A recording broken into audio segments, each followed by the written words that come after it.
There are many people suffering with physical ailments, and they're on the fence as to whether they should use medical marijuana or not.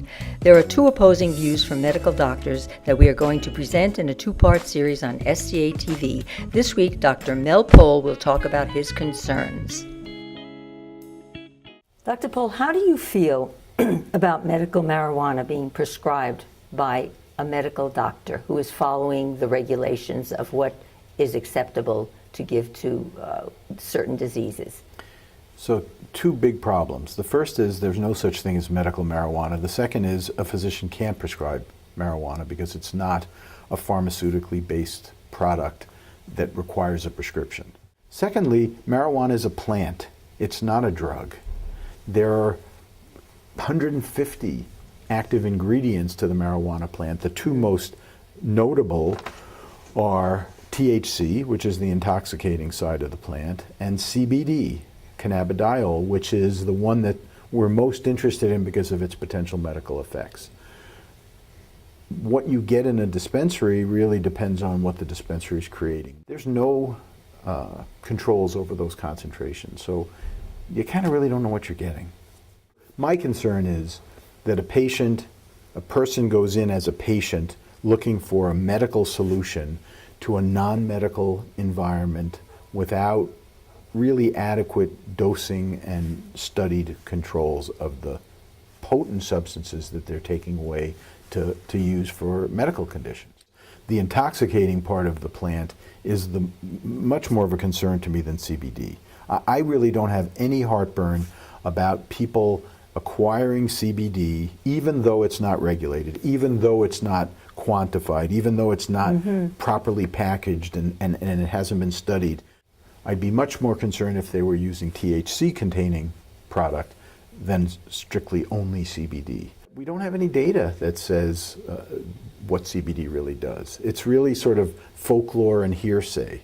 With the senior population, is there less of a concern regarding marijuana? Because I really do know people who get relief from it. Yeah. They're not looking to become drug addicts or go out and get other kinds of drugs. Sure. And they are very aware that opioids are terribly addictive. Yeah.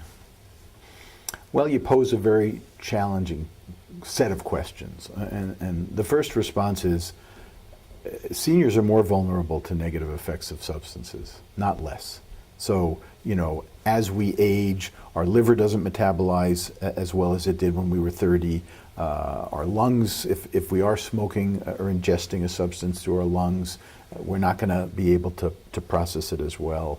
Cardiovascular system is impacted, and I don't know of any studies on the potential effects of CBD on our organ systems.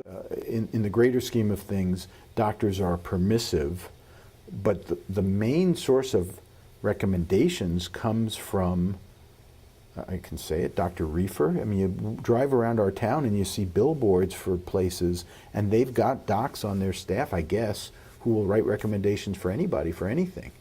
Well, I wouldn't think that would be the place people should go. No. There are physicians who have good qualifications, and they are well known in the community. Not on a billboard somewhere. I don't know who those physicians are who are routinely recommending marijuana. It's not to say they don't exist, but I don't know who they are.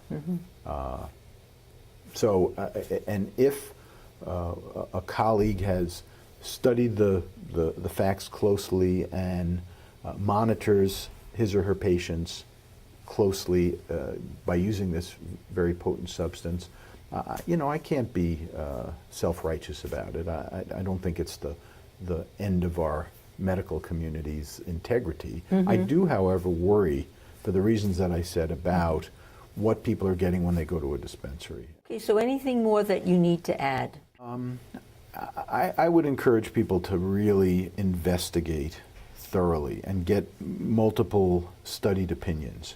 From a physician, if a physician is comfortable recommending marijuana, have a conversation about what to expect, what the potential side effects are, what the potential interactions with other medications that a senior might be taking, what's the duration of plan, If it's topical, again, much less concern than if they're actually ingesting the substance. And then be really vigilant. I mean, if you're going to do a clinical trial, because that's really what you're doing. If you're taking this drug, this substance, this plant substance, you're doing a clinical trial. And if it works and enhances your life, terrific. You know, have some feedback from people around you. Helen Lieblein, SCA TV, Anthem Alive.